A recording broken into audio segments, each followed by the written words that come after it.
وادی لیپا line of control کے دونوں جانب آباد کشمیری 5 اگست کو یوم استحصال کشمیر کے طور پر منا رہے ہیں۔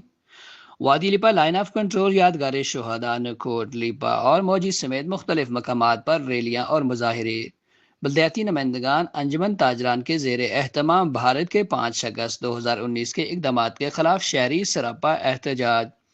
وادی لیپا میں ہونے والے احتجاج میں بزرگوں، نوجوانوں، بلدیاتی نمائندوں، تاجر برادری، طلباء اور سول سوسائٹی نے بڑی تعداد میں شرکت کی۔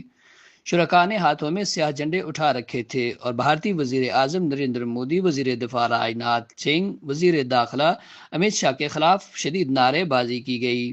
مقررین نے خطاب کرتے ہوئے کہا کہ 5 اگست 2019 تاریخ کا وہ سیاہ دن ہے جب بھارتی حکومت نے جموں کشمیر کی خصوصی متنازع آئینی حیثیت کو ختم کر دیا۔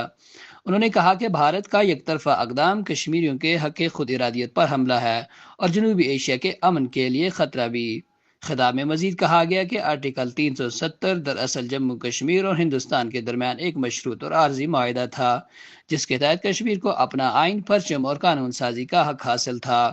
بھارت نے یہ معاہدہ توڑ کر انسانی حقوق کی دھجیاں بکھیر دیں۔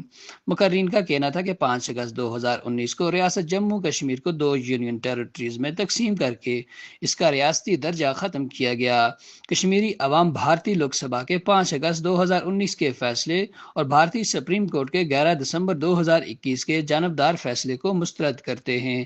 مقررین نے عزم ظاہر کیا کہ کشمیری عوام آزادی تک اپنی جدوجہد جاری رکھیں گے۔ حافظ ابرار، نمائندہ کشمیر ایکسپریس ڈیجیٹل، وادی لیپا، آزاد کشمیر۔